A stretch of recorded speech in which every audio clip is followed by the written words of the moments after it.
Mesdames et messieurs, bonsoir à tous. Merci d'être présents pour cet épisode 8 du devoir de tout dire et du droit de savoir. Cette fois, nous allons parler de la France dans sa sortie du nouvel ordre mondial. Alors, merci d'être avec nous ce soir et Virginie Dornier est présente également. Dans un instant, elle va continuer avec nous le dossier zéro consacré à cette thématique. Merci de mettre un pouce, de partager l'émission et de vous abonner à la chaîne.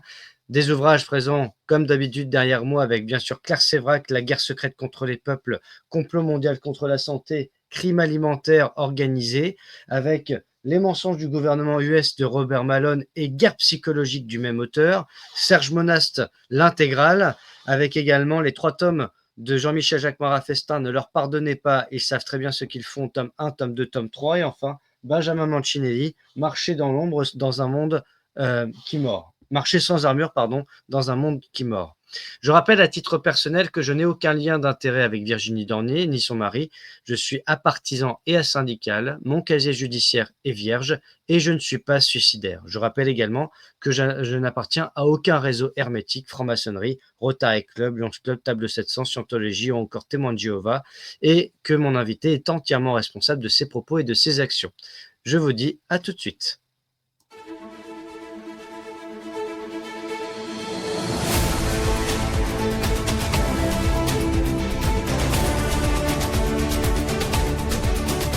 Mesdames et messieurs, bonsoir à tous. Bon, je vous laisse lire, je vous laisse travailler, Nicolas. Allez.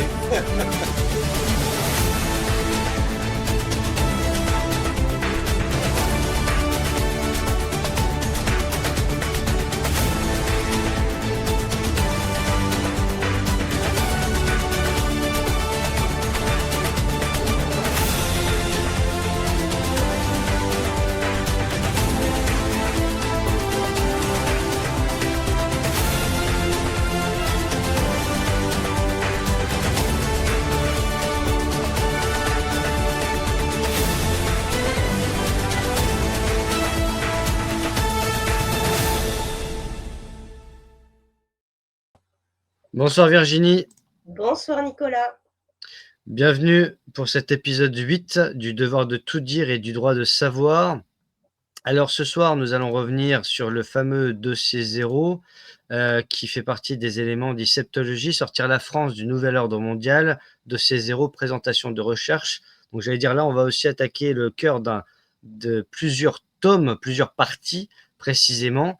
Alors nous étions la dernière fois arrêtés au début, vers la page 15-16 par là. Donc on va revenir sur ce dossier de présentation, voilà. Donc je rappelle, c'est celui-ci, sortir la France du nouvel ordre mondial, sachant qu'à l'origine, ça date d'octobre 2021, donc il y a plus de 80, ouais, ça va faire 5 ans bientôt, très bientôt. Et donc de ce fait, on avait commencé à évoquer justement la langue de la République et le français, les références de la Constitution, avec un poème, avec le chapitrage, voilà. Et puis, on en était arrêté à peu près dans cette zone. Donc, les avertissements des tracteurs, voilà. Dans la page 21. Page 21, tout à fait. Voilà, je te laisse reprendre si tu le souhaites. Alors, je te remercie. Alors pour commencer, je ne suis pas ni en lien d'intérêt, ni en conflit d'intérêt avec qui que ce soit. Je suis reconnue lanceuse d'alerte conformément à la loi Sapin 2 depuis 2021, à la directive européenne et désormais la loi Wasserman dite de renfort de protection des lanceurs d'alerte. Je jouis de mes fonctions physiques et intellectuelles. Je ne suis pas suicidaire non plus, tout comme Jean-Pierre, mon mari, et je n'appartiens à aucun réseau, ni politique, ni religieux, ni quoi que ce soit. Et donc, pour comprendre notre adversaire d'un point de vue contextuel, on était à déjà plus d'une année de guerre déclarée officiellement par Emmanuel Macron le 16 mars 2020. Et quand on connaît l'art de la guerre, il vaut mieux s'intéresser de près aux contours de l'adversaire. Et c'est tout l'enjeu résumé, puisque on n'a pas pu effectivement tout creuser pour chaque item, mais c'est l'enjeu de la septologie, c'est de comprendre l'adversaire. Donc l'introduction, elle nous permet de comprendre que nous ne vivons pas sur la même grille temporelle que l'adversaire. Par exemple, les francs-maçons, les nouveaux francs-maçons officiellement déclarés en 1717 ont 4 calendriers distincts. Donc nous ne sommes pas dans la même année que les francs-maçons. Nous sommes en 2026.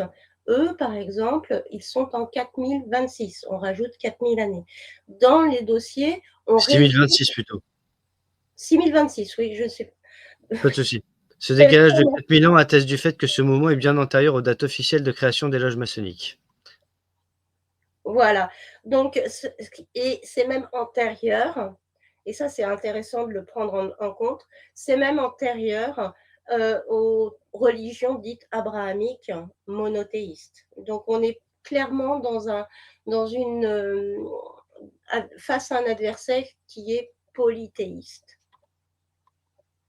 Il est dans le pluralisme et il absorbe, si tu veux, tout ce qu'il peut absorber, il phagocyte tout ce qu'il peut phagocyter de toutes les religions, de toutes les cultures, il les inverse, il se les approprie. Il se construit comme ça. Alors, le fonctionnement concomitant de plusieurs temporalités est finalement le schéma qui est le nôtre, le calendrier des initiés, celui des francs-maçons par exemple, et celui des sociétés civiles. Concernant les FM, leurs calendriers au nombre de 4 sont basés sur la création du monde dite symbolique, ou Anno Lucis, traduit par le maçon en année de la lumière, à différencier de l'Anno Mundi, traduit par l'année du monde. Une année franc-maçonne Anno Lucis débute le 1er mars. On trouve l'Anno Ordinis en soustrayant 1118 de la date actuelle.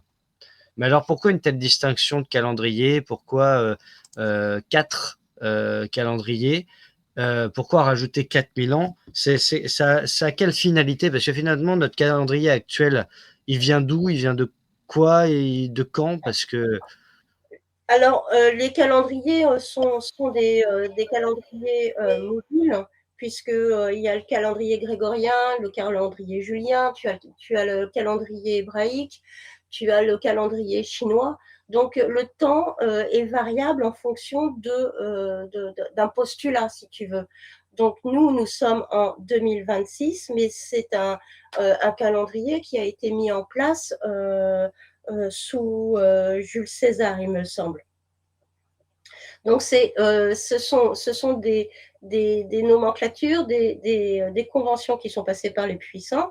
Mais si on se réfère aux Mésoaméricains, tu avais le calendrier maya qui était le calendrier des profanes et le calendrier des initiés. Donc là aussi, il y a 2 mondes parallèles. Le monde des profanes, on va dire que c'est le nôtre, et le monde des initiés. Donc, l'un des calendriers se base sur ce qui est du terrestre, de notre dimension, et les autres des calendriers qui sont plus de l'ordre de la cosmologie. 2 temporalités, un pour le plan terrestre, un pour le plan exoterrestre. Ça permet de varier, si tu veux, d'un point de vue énergétique, d'un point de vue politique, d'un point de vue religieux, ça permet de manipuler les masses. D'accord. Donc en fait, si j'ai bien compris, on est dans le stade où les mensonges historiques commencent même déjà par les dates, les calendriers, par oui, la racine même de notre vie quotidienne, c'est-à-dire sur le début d'une année. Alors ça, je l'avais déjà entendu, c'est-à-dire que bon, sur l'histoire de Noël, sur le fait que le 1er janvier soit le début de l'année, pour certains, ça commence en avril, suivant tel calendrier, suivant ceci ou cela. Alors, j'allais dire, d'après toi, si on devait revenir dans une société entre guillemets normale, bon, je fais beaucoup de guillemets, mais si on était vraiment à l'endroit, comment devrait fonctionner une année au final? Sur 365 jours, sur moins, sur plus, sur une année de la Terre, voilà, quel serait le calendrier finalement en adéquation avec la réalité, enfin avec la vérité en quelque sorte? Alors, je ne détiens pas la vérité, mais nous sommes sur un plan terrestre on est censé vivre en harmonie avec notre environnement. Nos ancêtres, qui étaient bien plus au fait de l'existant, vivaient en harmonie avec les saisons. Donc déjà, c'est 365 jours et 6 heures, si on compte les années bissextiles. Il y a tout à revoir puisqu'on nous dépeint les signes astrologiques au nombre de 12, mais ils sont 13. Donc il y a le serpentaire qui se faufile entre le Capricorne et le Sagittaire. Donc revenir au basique, au terrain. Donc tout simplement. Alors combien de mois, combien de jours, c'est pas à moi de donner la définition exacte de comment on devrait vivre. Mais plus on nous retire de connaissances et de savoir en lien avec les almanachs, en lien avec ce que vivaient nos anciens du terroir, il y a fort à parier que c'est en faisant marche arrière ou demi-tour qu'on sera en meilleure adéquation avec le monde dans lequel on devrait vivre. Parce que j'ai appris qu'à une certaine époque, il y a un peu plus d'un siècle, il y avait, par exemple, les gens dormaient 2 fois. C'est-à-dire que, par exemple, ils se couchaient à l'heure des poules, ils dormaient 4 heures, et puis aux alentours de minuit, 1 heure du matin, ils se réveillaient, ils jouaient aux cartes, ils lisaient, ils faisaient des activités, puis après ils se recouchaient vers 2 heures, 3 heures du matin, et ils se relevaient ensuite pour faire la journée. Et donc ils avaient presque 2 phases de sommeil. Et que jusqu'à la fin du 19e siècle, ça se faisait à peu près comme ça.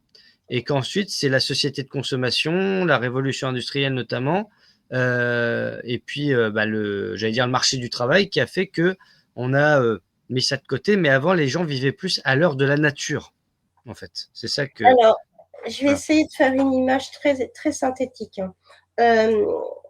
Je vais me souvenir, si je peux, de l'émission qu'on avait fait avec Christine, où j'avais essayé de faire le PowerPoint.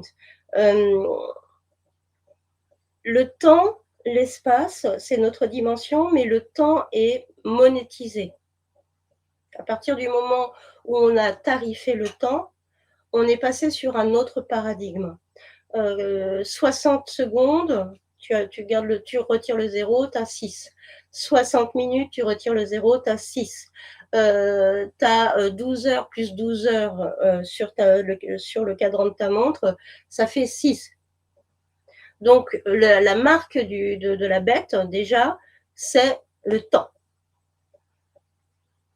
Et la bête s'amuse avec le temps. Donc, il en fait ce qu'il en veut. C'est pour ça qu'on peut considérer que le temps passe plus ou moins vite.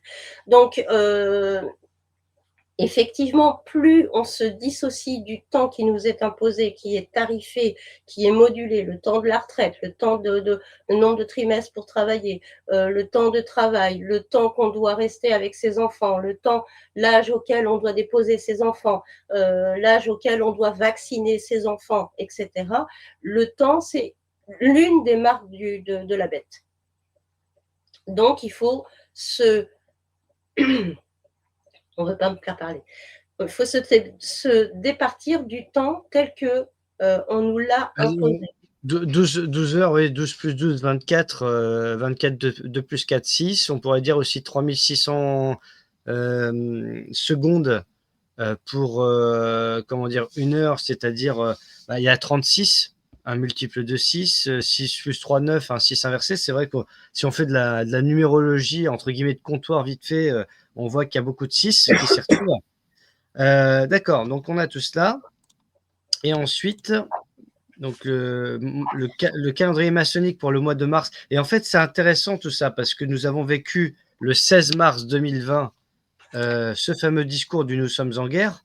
Donc déjà, le mois de mars, qui est le mois faisant référence au dieu guerrier, comme tu Oui, l'écris ici, terme qui dans sa version contemporaine fait entre autres écho à des organisations criminelles, Triade de Hong Kong. Donc il n'y a pas de hasard dans les dates qui sont choisies par non, les satanistes. C'était le 16, c'était un lundi soir, c'était à 20 h, d'accord. Et ça a été répété 6 fois, nous sommes en guerre. Donc 16, donc ça finit par un 6, sachant que si j'exagérais, si je poussais entre guillemets, le délire jusqu'au bout, mars, c'est le 3e mois de l'année. voilà. Troisième mois de l'année, donc 3 fois 2, 6. Après, je ne sais pas s'il y a un lien ou quoi que ce soit, mais par contre, ce qui est assez Après, intéressant, c'est que voilà, il vas-y. faut voir que bon, dans les dossiers, on a résumé, on a fait des choix d'éléments de compréhension. Chaque sujet des dossiers pourrait donner lieu à des livres en soi. Là, ce sont juste, on pose des bases de compréhension pour tous. Techniquement, après le volet calendrier, bon, les éléments, je les ai pris sur les sites des francs-maçons.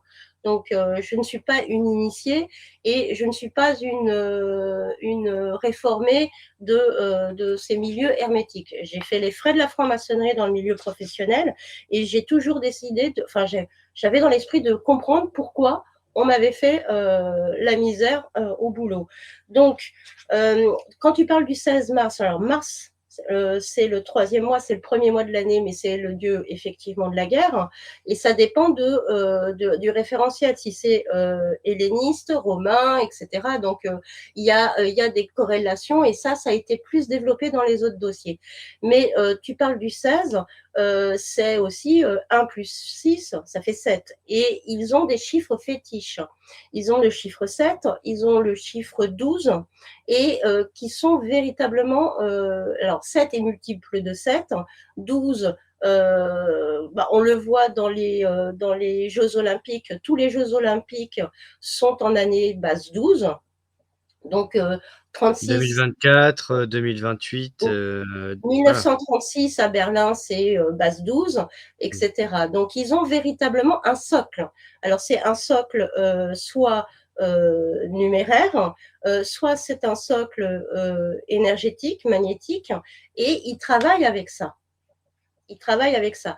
Donc, par la suite, un petit peu plus loin, on explique effectivement la corrélation grossièrement, parce que c'est développé dans les dossiers sur les 7, et il faut garder toujours à l'esprit, intéressant, que sur une pile, tu as la polarité moins et la polarité plus.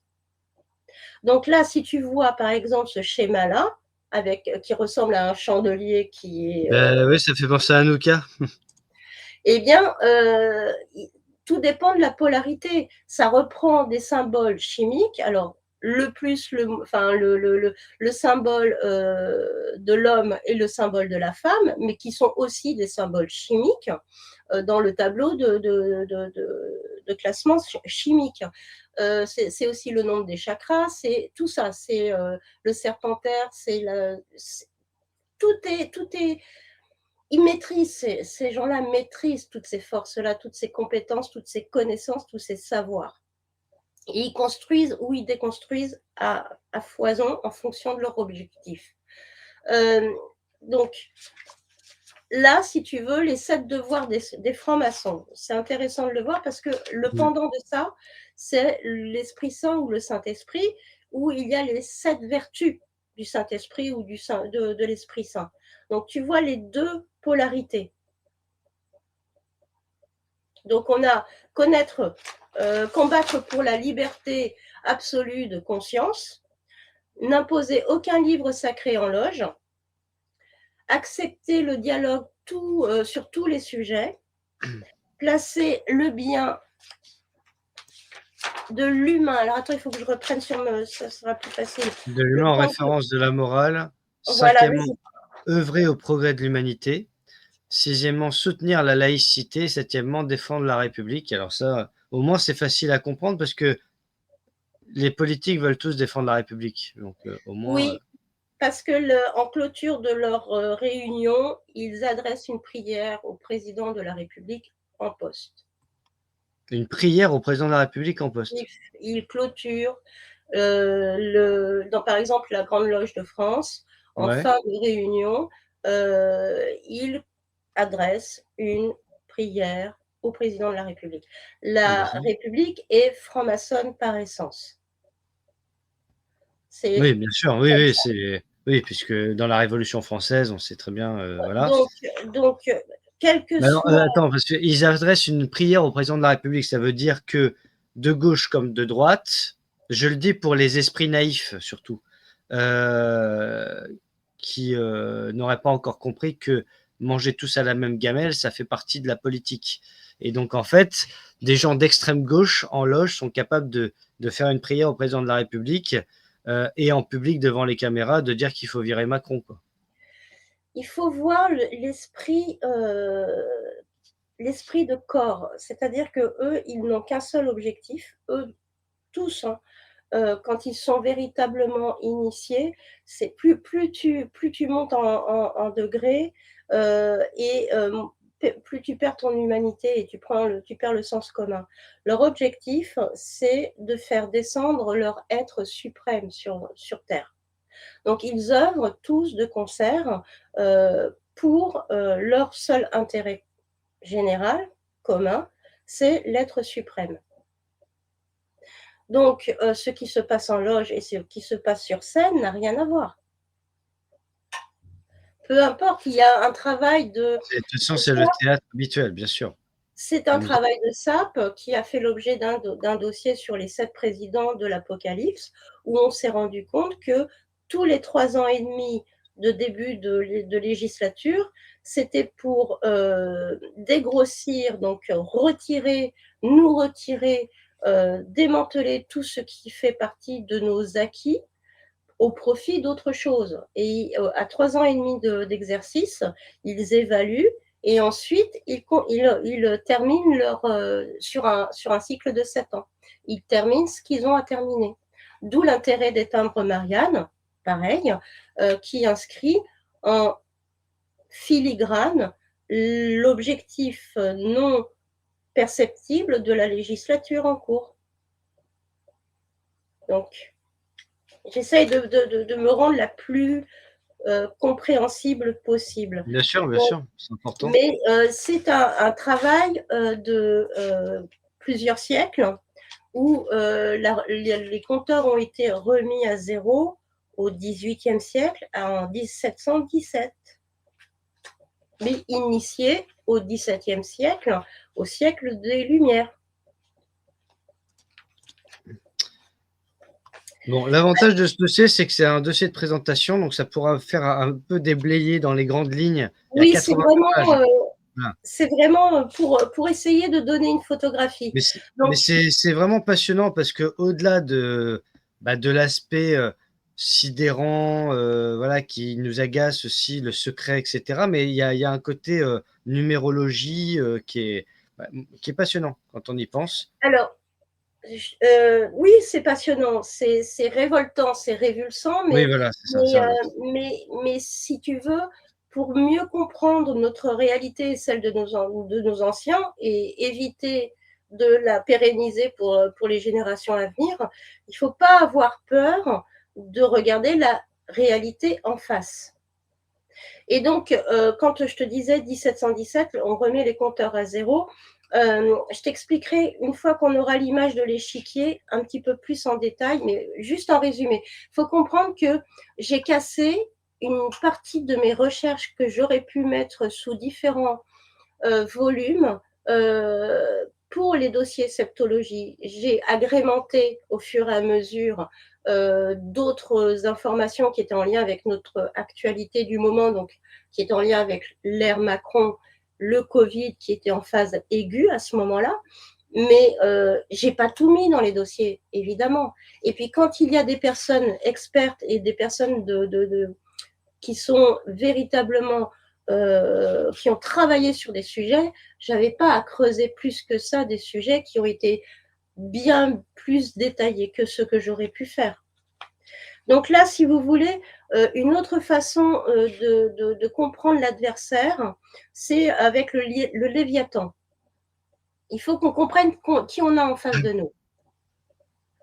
Alors, tu disais dans page 34, l'une des armes utilisées par les mondialistes depuis des millénaires, c'est la programmation mentale. Et désormais, lorsque les termes spiritualité ou spirituel sont utilisés, ils suscitent des réactions antagonistes. Le côté totalement perché, n'ayant pas peur des mots, et le rejet justement lié à l'image galvaudée ou véhiculée par manque de connaissances. Or, la spiritualité n'a rien de tout cela. Voilà. Il est conseillé de changer le terme par esprit ou mental, voire réflexion ou pensée. Le 21e Absolument. siècle sera spirituel ou ne sera pas, comme disait Malraux d'ailleurs. Alors, et ça, c'est très important, parce que je suis à la croisée des chemins. Issue de l'industrie pharmaceutique, mais ayant exercé en tant que praticienne en hypnose. Dans une faction, une orientation, on va dire, spirituelle. Pour revenir à la base, rester sur le terme esprit, puisque la guerre spirituelle, c'est véritablement de nous retourner la tête. Et pour nous retourner la tête, ils vont utiliser aussi bien tout ce qui est devant nos yeux, donc ça va être le côté scientiste, mais ils vont aussi nous retourner la tête avec tout ce qui est nébuleux. Donc, je sens que je peux pas me faire d'amis ni d'un côté ni de l'autre. Hein. J'allais dire, malheureusement, on n'est pas là pour ça, parce que sinon on ferait rien. Si on Mais voulait se faire que des amis, il plaire à tout le monde. Hein. On peut pas. il faut autant se méfier du scientisme à outrance que du spiritualisme complètement éthéré et qui n'a plus de racines. Donc, et le mieux, c'est de réduire la voilure des deux côtés et de rester véritablement le plus centré, le plus enraciné possible. Et là, pour ça, il faut se cultiver. La culture, que ce soit la culture de la terre ou la culture de l'esprit. Il faut se cultiver. Alors,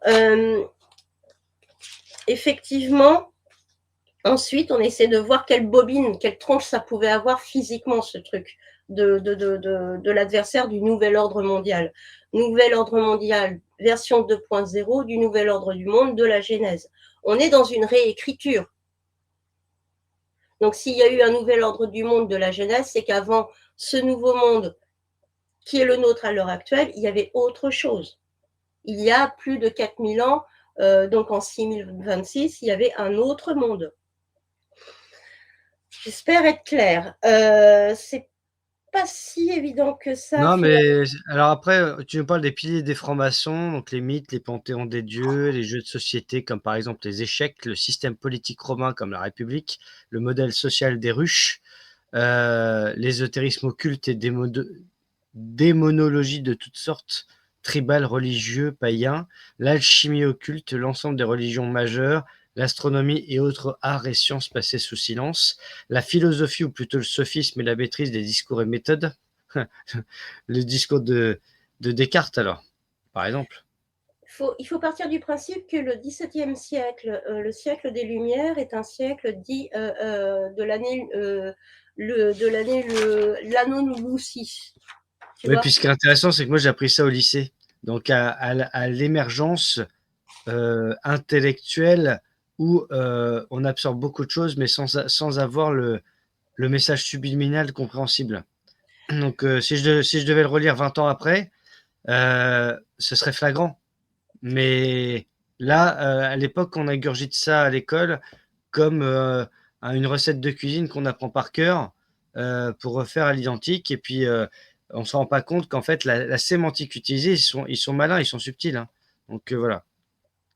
Ce sont eux qui nous programment, donc bien évidemment, et ils ont tout ce qu'il faut pour nous programmer. Mais là, si tu veux, on voit bien qu'au siècle des Lumières, avec l'apparition des encyclopédistes, il y a eu Hobbes aussi avec le Léviathan de Hobbes. On voit bien que c'est à ce moment-là que le monde a commencé à permuter, à changer. Et depuis ce moment-là, ils n'ont qu'un seul objectif, c'est de détruire ce qui est pour terraformer et recréer une nouvelle terre, en fait. Donc, c'est pour ça qu'il faut se méfier du côté scientiste ou spiritualiste. Ils utilisent la même sémantique. C'est comme pour le Covid, qui utilise le même discours médico-pharmaceutique que militaire.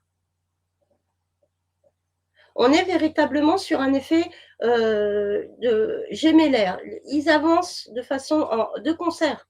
Ouais.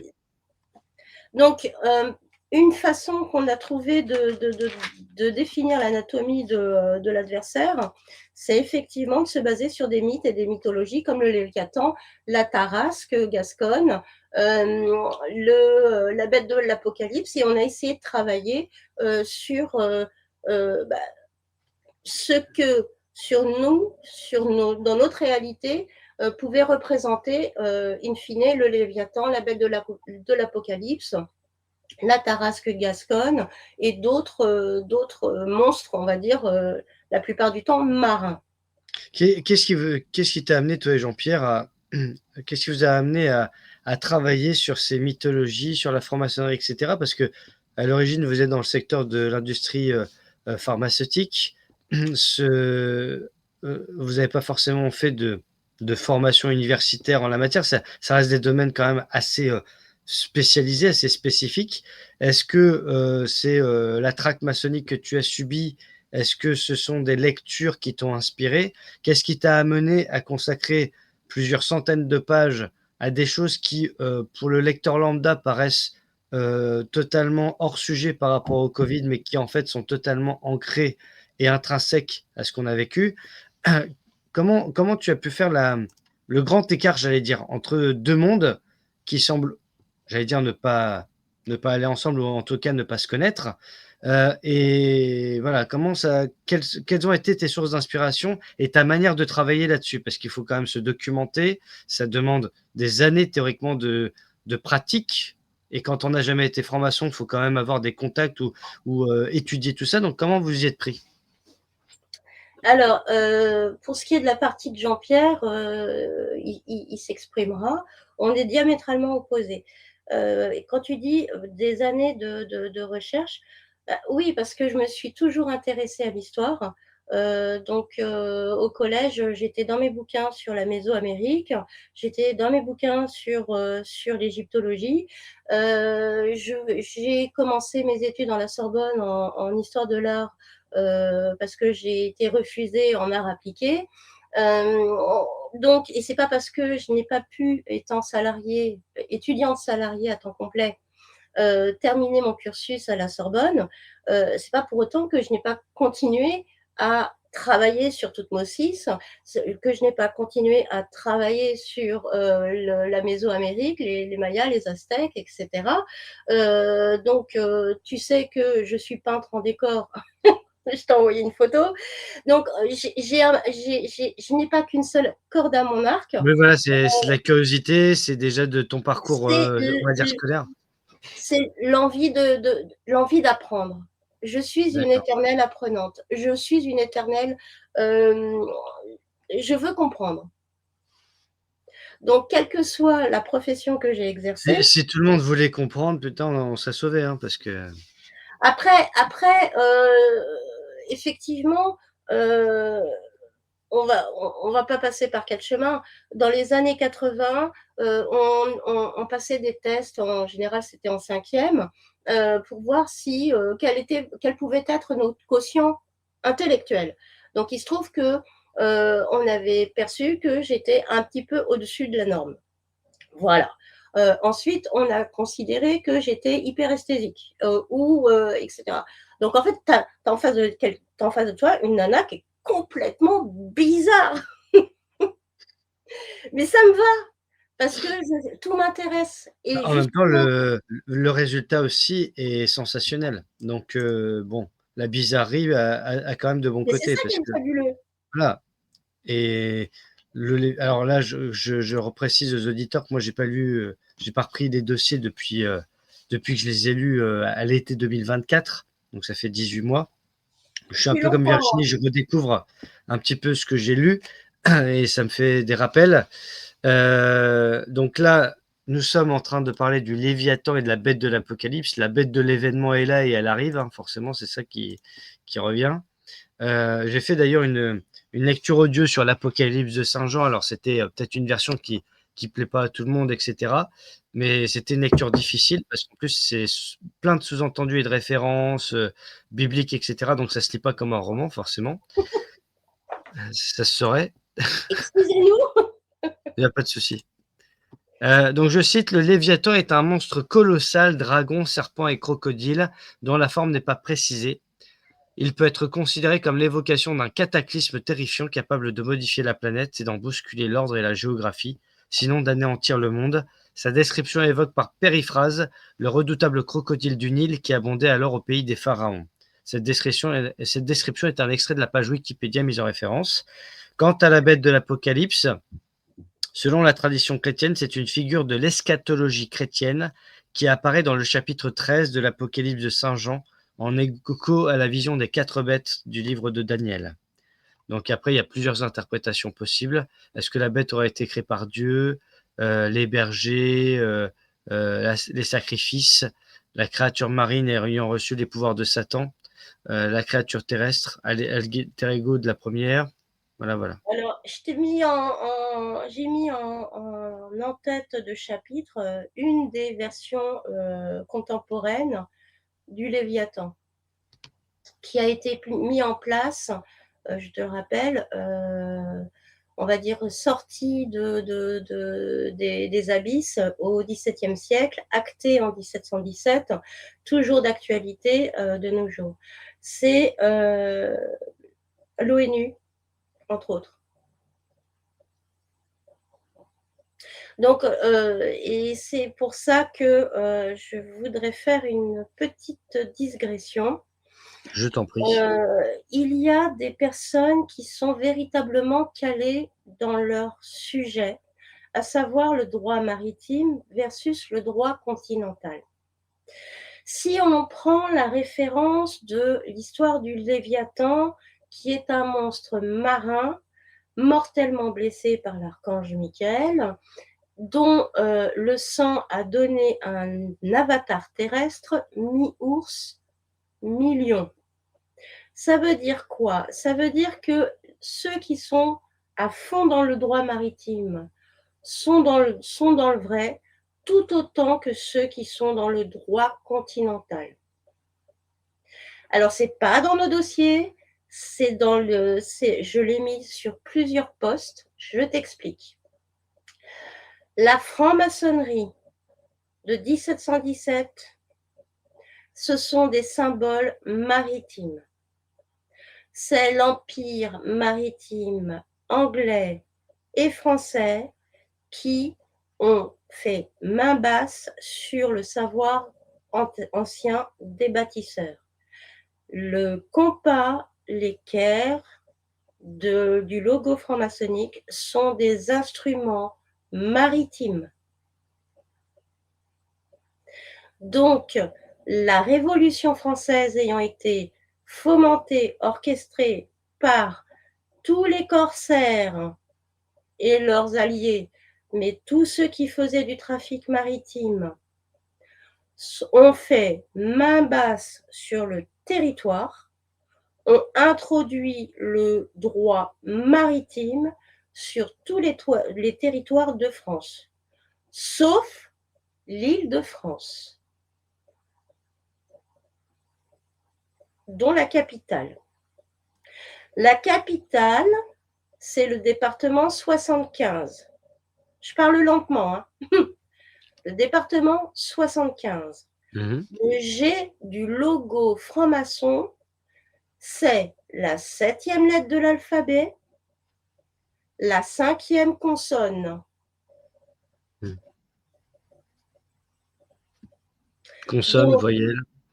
le G, c'est Paris, Parisis, seul territoire terrestre qui subsiste de la France, avec l'Île-de-France. L'équerre et le compas, c'est tout l'océan qui nous a envahis.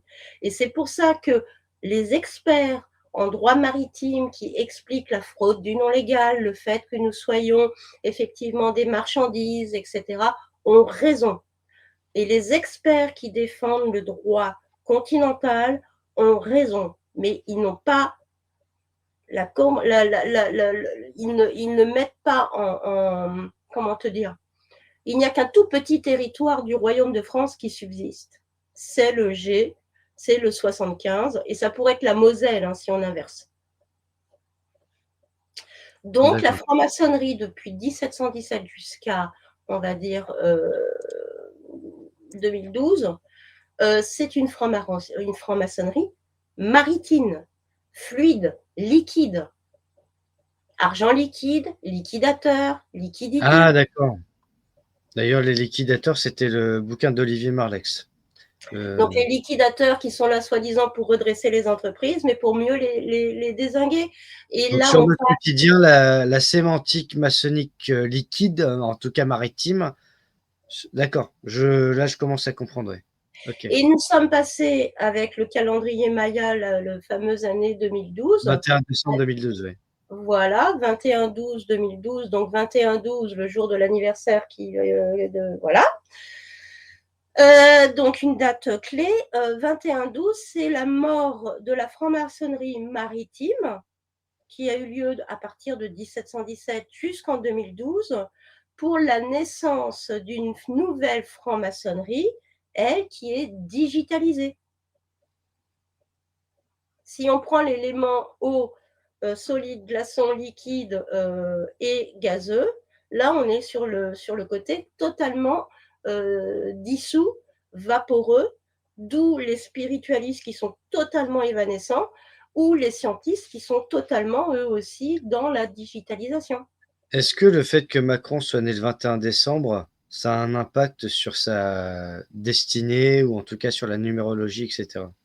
Alors, quelle que soit la personne, pour ceux qui s'intéressent à l'astrologie, oui, mais je ne suis pas astrologue. Oui, d'accord. Mais comme ça, de but en blanc, effectivement, 21/12 ou 12/12, Ouais. par exemple, ce sont des chiffres clés. Sachant qu'il est né en 77, donc ça fait quand même, voilà. Il y a un film anglais des années 70-80, absolument fabuleux. Peut-être que j'en ai déjà parlé dans un autre épisode, mais en gros, le diable naissait dans une famille et se retrouvait, bon, je ne te raconte pas le film, in fine, adopté par le Premier ministre anglais. Parce que le D'accord. propre père, parce Moi, que t'en le avais gamin jamais parlé. avait assassiné ses parents, et quand le père s'est rendu compte que qui était son fils, donc le diable, il a voulu tuer le diable, il en a été empêché, et finalement le gamin se retrouve chez le Premier ministre. Bon, ça c'est anecdotique, mais pour ceux qui aiment les films, Ouais. c'est assez Alors perturbant. justement, on parlait du calendrier Maya avec notamment le Terramar Project créé par Ghislaine Maxwell officiellement en 2012, édition en 2019. Euh, C'était présenté comme une organisation à but non lucratif à visée écologique. Le cœur de leurs actions était la préservation des océans. En étudiant de près les divers gouvernements français de la Ve République ainsi que les enjeux économiques, politiques et militaires rattachés au domaine maritime, il ne fait aucun doute que cette organisation est bien plus que ce qu'elle prétendait être.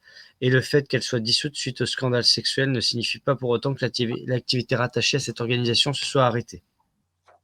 Oui, alors Terramar, effectivement, on voit bien l'ampleur du pouvoir maritime sur le monde entier. Les Et trafics puis maritimes. avec la propagande du réchauffement climatique, le but c'est de mettre le plus de vocabulaire en référence à l'eau, aux océans. Il y a de ça, mais à partir du moment où en 2012, on a mis un terme à l'ère liquide de la franc-maçonnerie maritime au profit de l'ère digitale ou des dissoudeurs, l'eau en question, ils en auront besoin pour refroidir leur database, leur complexe, tu sais, les bases d'ordinateurs avec les énormes processeurs. Donc, pour en revenir à Terre-à-Mar ou Terre-Mer ou pour les spiritualistes, hein, d'où le problème de manque de connaissances sur la signification des mots et la double entrée, en fait. Terre-à-Mar, c'est ça.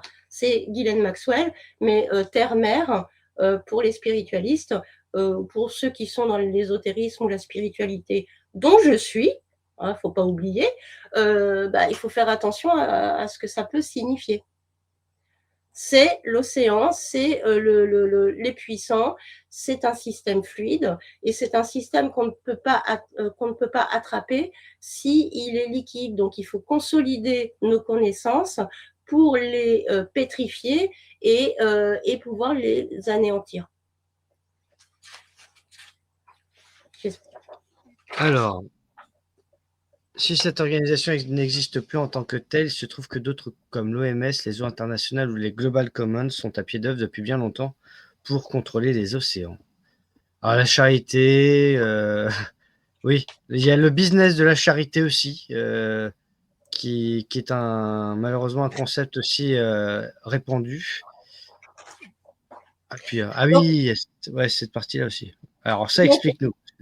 Alors, tout est lié. Et en réalité, nous sommes en 2026, donc effectivement, il y a des choses qui sont sues par ceux qui ont déjà fait les recherches, et il y a des choses qui sont connues maintenant par les différents canaux qu'on peut avoir depuis 5 ans. Mais ça, ce sont les 3 piliers de la Kabbale, de l'arbre de vie franc-maçonnique. Tout ça, c'est détaillé dans les autres dossiers. Il faut bien que vous en ayez conscience. Tout ça, c'est détaillé. Mais en faisant défiler les images, enfin les pages, vous allez voir en quoi tout est lié. Dans l'absolu. Notre adversaire est un adversaire qui est essentiellement maritime, ayant mis pied à terre sur les terres, justement. Donc, on est passé de l'ère des corsaires de 1717 à 2012, et maintenant nous sommes à l'ère de la piraterie depuis 2012. Donc, les corsaires qui étaient rattachés à la royauté jusqu'à ce qu'ils renversent la royauté avaient un code d'honneur. Les pirates n'en ont plus aucun. Voilà. C'est la lame entre les dents et ils vont sur tout ce qu'ils peuvent anéantir. Donc là, si tu veux, ensuite, on a essayé de voir en quoi il y avait une double entrée. Donc, je décris la morphologie du Léviathan avec les 7 têtes, les 10 couronnes, etc., de façon schématique pour donner un ordre d'idée. Mais il faut véritablement comprendre qu'on a un monde duel, mais pas dans le sens bien mal. C'est qu'en fait, on a les 7 merveilles du monde et parallèlement, on a les 7 nouvelles merveilles du monde.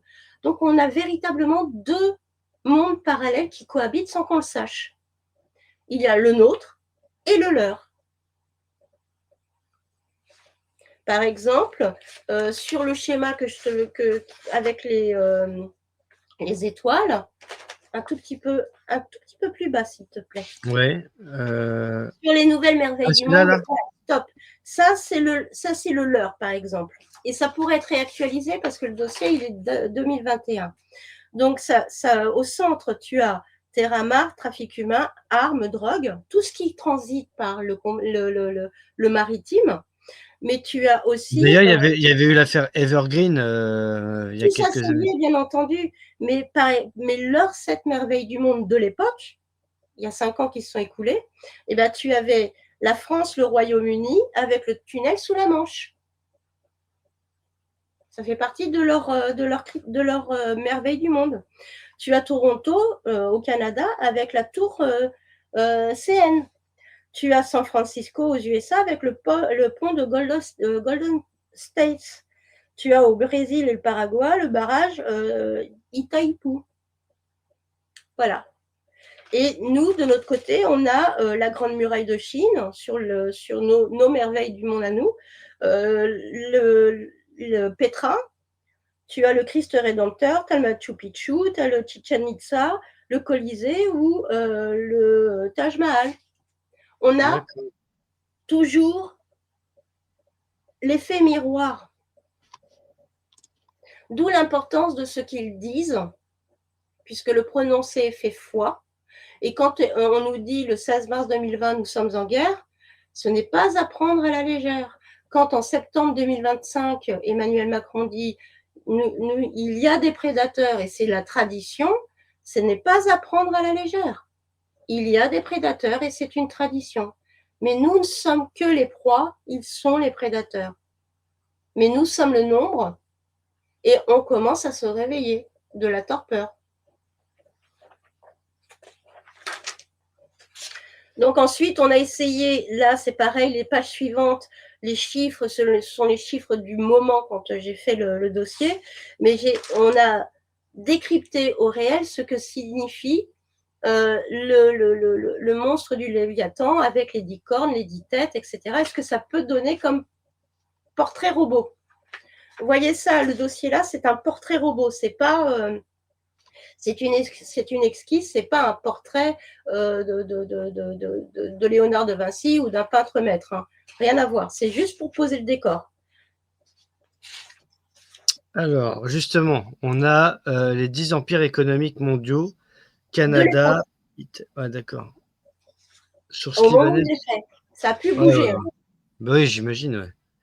D'accord. États-Unis, Chine, Japon, Allemagne, France, Royaume-Uni, Inde, Brésil, Italie, Canada. Très bien. À rapprocher des événements politico-économiques, etc. D'accord. Il faut vraiment voir le dossier 0 de présentation comme qu'est-ce que cet adversaire sous plusieurs angles. Comme ça, chacun, en fonction de ses référentiels, comprendra peut-être plus facilement ce volet-là, ce chapitre-là, qui est vraiment succinct, plus que le chapitre qui va traiter de la mérule par la suite ou du blob. C'est véritablement définir avec différentes approches le même adversaire. Les diadèmes ou couronnes, d'accord. Ok. Et c'est totalement artisanal, donc effectivement, j'ai pris. Mais il n'y a pas besoin.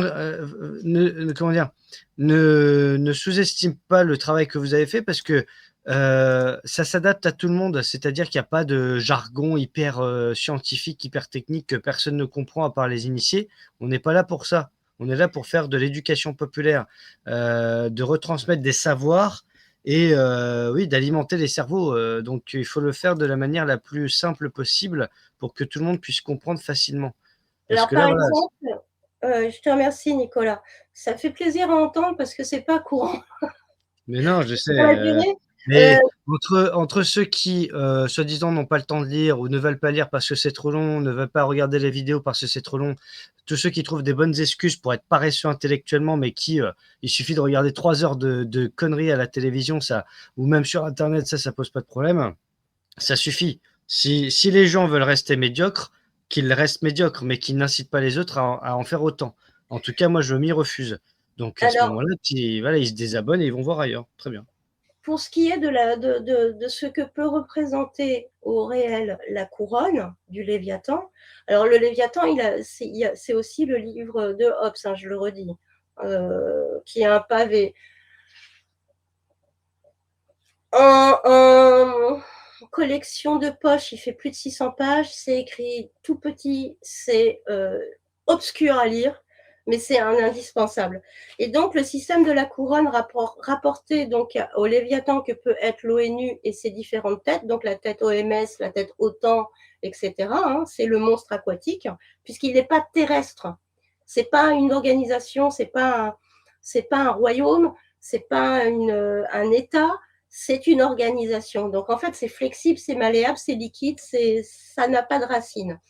Eh bien, le fait d'avoir illustré ce que peut être une couronne du Léviathan au réel, appliquée à l'OMS ou l'OTAN ou l'UNESCO ou l'ONU, bref, c'était l'analogie avec la couronne dentaire. Parce qu'on applique quelque chose sur quelque chose d'existant. Donc, on a appliqué un système monstrueux sur quelque chose qui était vertueux et d'origine. Donc, j'explique brièvement en quoi c'est important de faire la compréhension de la couronne. L'histoire de la pomme, c'est parce que nous sommes pourvus de 5 mains, de 5 orteils, etc. Mais ça, c'est parce que tu reprends, parce que tu étais une chiracienne à ton insu, c'est manger des pommes. Alors, du coup, tu as voulu reprendre l'image de la pomme pour t'adapter. Eh ben non, figure-toi, Parce que en bonne, comment te dire, classe moyenne qui se respecte, j'étais plutôt tendance gauche. Bah oui, forcément. Je rappelle que j'ai porté Ah oui. plainte contre la maire de ma ville en 2021 pour complicité d'empoisonnement, mais elle était plutôt tendance pas droite du tout. Mais c'est la même chose, hein, de toute façon, c'est le même gloubi-boulga. Mais c'est bien, tu es Mais capable de penser contre toi-même. bah, je pense que la responsabilité, je ne revendique pas de souveraineté, c'est le peuple qui est souverain, c'est pas l'individu. Mais la responsabilité, c'est quand on comprend qu'on a fait une connerie, c'est de faire en sorte de la réparer. J'ai voté pour l'équipe en place qui sera peut-être plus là au moment des élections. C'est pile poil une équipe qui est mise en place puisque les élections municipales de 2020 ont été maintenues exprès pour mettre ce qui est à l'écran, les ODD, les 17 items de l'OMS. Je ne vais pas laisser faire. Donc c'est la bataille depuis le mandat. C'est la bataille depuis le mandat. Donc les 10 principes et la concordance des ODD, c'est ça. C'est ça le Léviathan. Les 10 couronnes. Ouais, ouais. L'agenda 2030. Ouais. Et pourquoi Conclusion. on avait mis une pomme? C'est parce qu'en fait, la nature étant bien faite et de façon fractale, bah, la base de la matière, c'est la base 5. Le matériel, c'est 5. L'immatériel, c'est 7. Quand on dit, alors, ça a été inversé, c'est pour ça que c'est rigolo. Le 5 à 7, c'est pas, si c'est vertueux, c'est pas aller avec sa secrétaire à l'hôtel Oui, du on a Grand. compris. Ouais. D'accord? C'est ce que l'on est avec le côté effectivement non perceptible. Voilà. D'accord. Ok. Ah, le fameux Là, échiquier. ça, c'est bien. L'échec. La partie a débuté en 1717. 1717, création de la nouvelle franc-maçonnerie à la City, à l'auberge de l'Oie et du Grill. 1717, c'est aux États-Unis, au Royaume-Uni, on débarque tous les repris de justice, on ouvre les prisons et on les envoie aux États-Unis, enfin, ce qui n'était pas encore tout à fait les États-Unis à ce moment-là, puisqu'il y avait encore la Louisiane. Et donc, sur l'échiquier, vous avez 16 pièces réparties de chaque côté, plus le joueur. Ça fait 17. Donc, à ceux qui sont pour ou contre Q, puisque 17 c'est la 17e lettre, je vous rassure, s'il y a un adversaire avec des pièces blanches, il y a un adversaire avec les pièces noires. C'est comme pour le droit maritime et le droit continental. Donc, ça ne sert à rien de se pouiller pour Q existe, Q n'existe pas. La partie, elle est en cours et nous sommes les échiquiers, les pièces de l'échiquier. Là, c'est la partie prostituée tarasque, donc c'est spécifique à la France.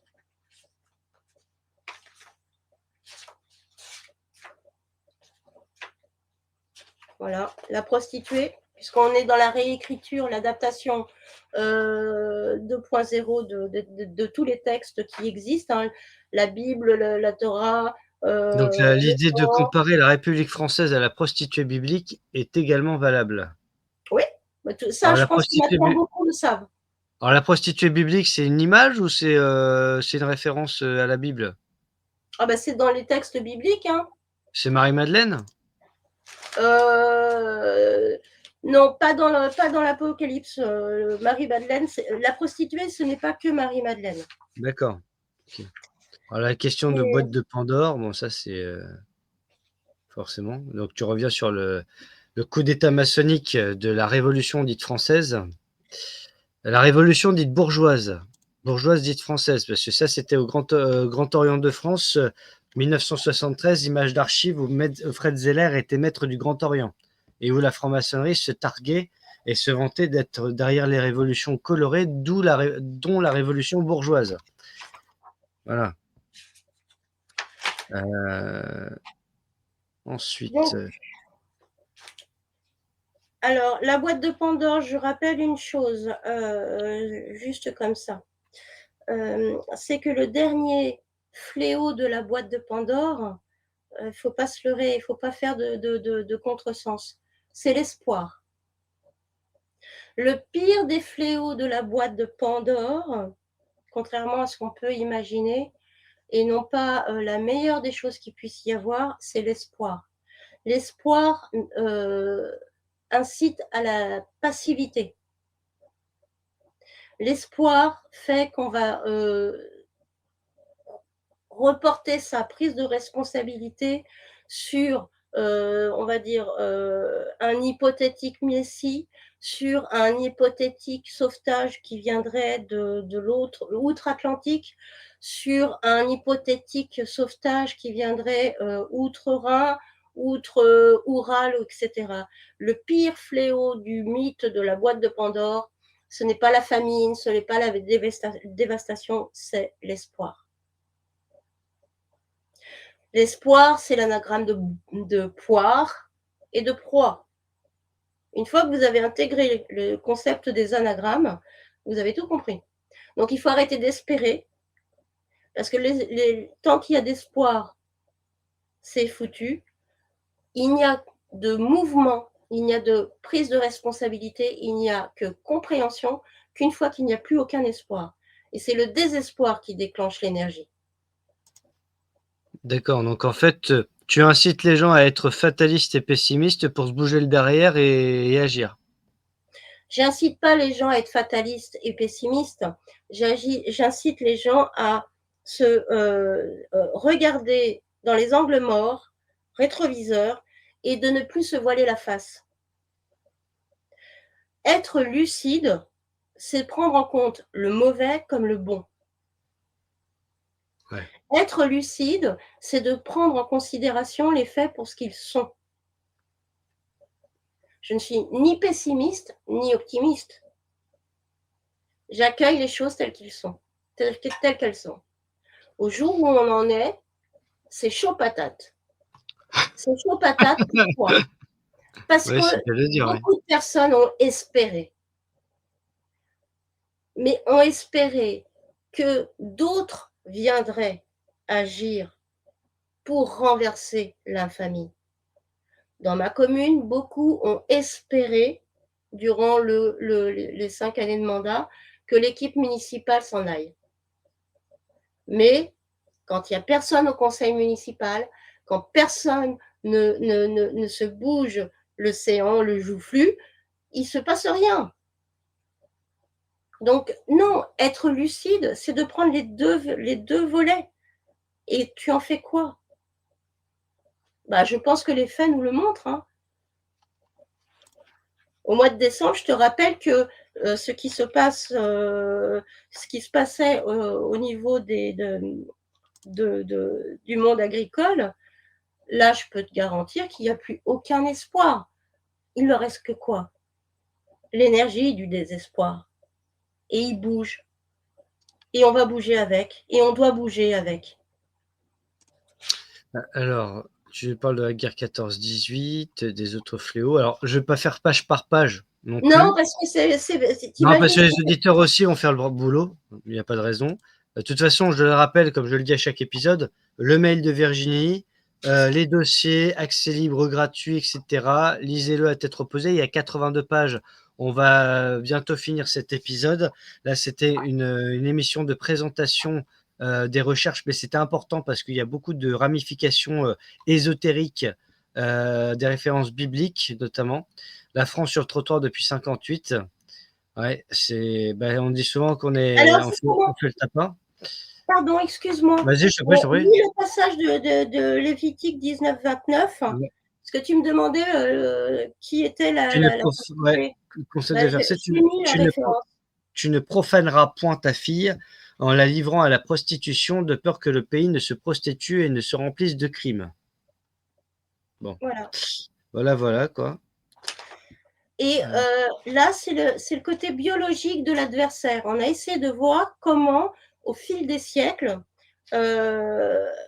pouvait vivre, exister la bête, la fameuse bête de l'événement. L'événement, c'était la déclaration de guerre. Ouais. La Moi, je bête, suis sur ce là c'est les mérules, on ouais. commence à en entrevoir les contours. Et donc, on s'est rendu compte que cette bête-là, c'est puissant, comme ils aiment à ce qu'on dise Les donc. photos sont dégueulasses, hein. Bah, c'est la Serpula lacrimans, c'est Ouais, ouais, la c'est ça. C'est mérule. comme si tu mangeais des produits qui sont moisis depuis 6 mois, quoi. C'est Ça un, me fait penser à l'aile ou la cuisse, tu vois. c'est Quand pastel. De Eh Funès, il bien, doit bouffer. Ouais. alors, la Serpula lacrimans, c'est la mérule, pour ceux qui connaissent un mot vernaculaire. C'est ce qui bouffe le bois dans les maisons. Pardon, c'est ce qui grignote le bois dans les maisons. Donc, c'est un parasite, c'est un champignon. Et donc, la biologie de la mérule, rapportée à l'histoire, que ce soit l'histoire de France ou une autre histoire de l'humanité, la biologie, les cycles de reproduction, les cycles de végétation, on va dire, ça végète, correspond typiquement à cet adversaire qu'on a tous, mais sur tous les continents. Et donc, on a fait des parallèles sur ce qui est notre adversaire versus ce parasite-là. Et plus encore, on est allé jusqu'au blob. Alors le blob, je vais faire simple, hein, c'est un organisme vivant inclassable dont les scientifiques français, et c'est là où il faut s'en méfier, sont totalement dingues. Le CNRS bosse dessus. C'est ni un champignon, ni un être vivant biologique. Ils ne savent pas ce que c'est. Et la biologie de cet organisme-là est assez inquiétante. C'est-à-dire qu'il peut dormir pendant des siècles. Il a, on va dire, un neurone et il dirige tout le reste. Ah. Et Et il est c'est pas loin du cul de poulpe mort. Donc déjà, mais, il y a si du c'était que potentiel dans la ça, société française alors. si c'était que ça. Le blob, c'est après, en fait. Le blob, si tu veux, pour que les scientifiques, et pas que français, travaillent dessus pour coupler de la biologie, donc de la génétique du gène de blob à du technologique, c'est que cet organisme-là, inclassable, est potentiellement plus que dangereux. Donc, tu as des scientifiques comme Laurent Alexandre, par exemple, qui s'intéressent de près. Tu as l'Académie des sciences et technologies. Et puis Ouais. là, dans les pages suivantes, on a extrait une expérience. C'est en page 75. Donc, je vous épargne la biologie, hein. Ça, c'est le schéma. Ouais. L'expérience de Toshi Yaki sur l'optimisation du réseau. Pense injection. Covid. Pense 5G. Et tout le reste. En réalité, ils se sont rendus compte que cet organisme vivant, ça c'est le cycle de vie du blob, était capable de se créer un réseau et de reproduire un plan de ville. Si je comprends bien à ma manière, Virginie, là, Ouais, le blob, c'est un peu comme la classe politique française et tous ceux qui prônent Macron destitution, Macron démission. C'est que, imaginons Macron s'en va demain, euh, de nouvelles élections auraient lieu, sachant qu'il y aurait une intérim de Gérard Larcher, que si Gérard Larcher meurt, par exemple, c'est le vice-président du Sénat, en l'occurrence le sénateur qui a vomi là, il y a quelques mois, le sénateur communiste. Bref, il y aura toujours quelqu'un pour remplacer le président par intérim, puisqu'il y a, je crois, 3 semaines ou un mois pour faire une élection, c'est dans la Constitution. Ensuite, on repart pour un tour avec un nouveau président ou une nouvelle présidente si c'est Marine Le Pen, par exemple. Et puis, pour démanteler la classe politique, il faut démanteler le Parlement, l'Assemblée, démanteler la République. Et c'est une forme de bloc parce que même si tu enlèves la personne, le système reste. Le système, c'est un peu tous les petits points en fait. C'est-à-dire les sports. Alors les sports, effectivement, si on se ramène simplement à 2020, la guerre sanitaire, donc la guerre non conventionnelle. Les sports, ça peut être, par exemple, toutes les personnes nommées depuis 2020 par Emmanuel Macron, donc les préfets, par exemple. Le maintien des élections municipales pour placer les pions de l'OMS et l'application des 17 points des ODD. C'est ça les sports. Et pour en venir à ta question, je te rappelle qu'on a été cédé à l'OMS, les signatures ont été faites le 16 décembre 2019 et 31 décembre 2019. Donc même la constitution telle qu'elle est au niveau de notre nation, c'est l'OMS qui dirige. Donc c'est pas en destituant, quand bien même il y aurait tout mis en place pour obtenir la destitution, tu as raison, ça ne changerait rien, puisque ça ne... Comment dire? Il faut que je trouve la phrase. En fait, tous ceux qui promeuvent la destitution participent au problème, c'est-à-dire qu'ils pensent que ce sont des solutions politiques purement, j'allais dire, événementielles et cartésiennes, sans comprendre que le mal est bien plus haut en réalité dans la pyramide, puisque Macron, au-dessus de Macron, il y a Van der Leyen, au-dessus de Van der Leyen, il y a même Davos, Bilderberg, etc. Voilà, donc en fait, on va enlever les on va enlever les marionnettes en bas, mais les marionnettistes seront toujours là. Donc les marionnettistes, s'il y en a un qui est viré, si un de leurs poulains qui est viré, ils en mettront un autre. Et puis ainsi de suite, puisqu'ils les élèvent en batterie, ça s'appelle l'ENA, HEC, Polytechnique et compagnie. Donc Alors, c'est des agents Smith, quoi. je vais essayer, pour ça il faut que je me concentre, Vas-y. pour bien rester focus sur ta remarque et ta question. Les personnes qui se battent pour la destitution du gouverneur de l'OMS, Emmanuel Macron, sont très très probablement de bonne foi si on se réfère à la Constitution. Et si les personnes ignorent que nous ne sommes plus qu'une colonie de l'OMS, ils n'ont pas cette information-là. Donc ça, c'est une première chose. En se laissant phagocyter, en ayant été cédé à l'OMS, on a quitté la vassalité des États-Unis. À partir du moment où, en 1947, on est devenu vassal de Washington DC, des USA, l'Union européenne, la CEE, et la version multinationale de vassaux des États-Unis. Sauf que en 2017 septembre, 26 septembre 2017, Emmanuel Macron a donné le cahier des charges.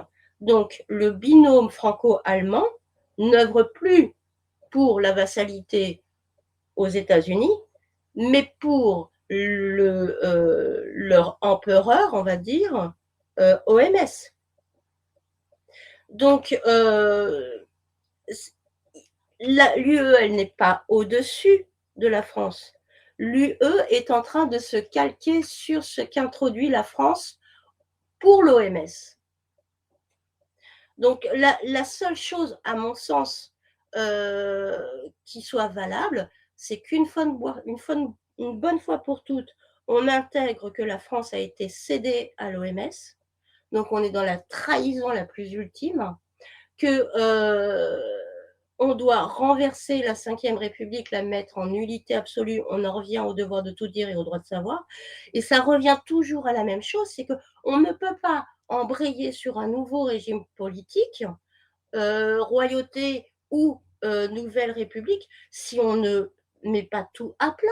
Il faut nécessairement une phase de stase et de repos Mais et de attends, Virginie, désintoxication. ça se fait comment en l'espèce sur le terrain une nullité de la Ve République? Ça passe par qui?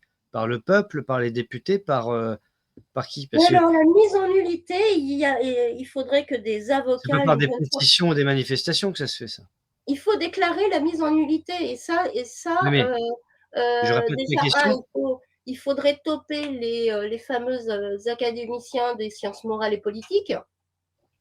Bah, tu peux lever les yeux au ciel, mais si Non, personne mais le n'y problème, c'est déjà quand on voit l'Académie française, tu as compris, quand tu vois les académies tout court, déjà pendant le Covid, comment ils ont réagi, mais on le s'en problème, fout. c'est non, mais Excuse-moi, je comprends. Je suis la non, parce première.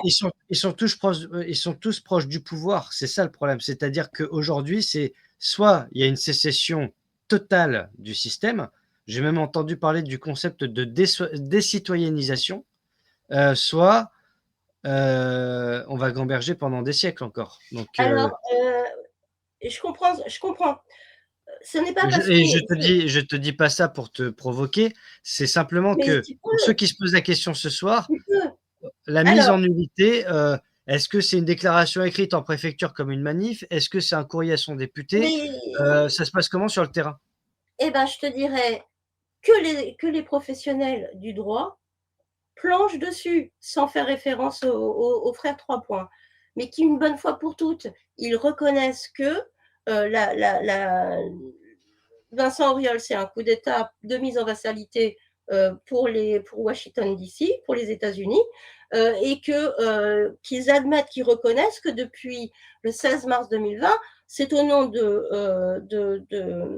l'OMS que Emmanuel Macron, officiellement président de la République, mais officieusement délégué par des belligérants sur le territoire français, œuvre depuis plus de 5 ans, depuis 6 ans maintenant.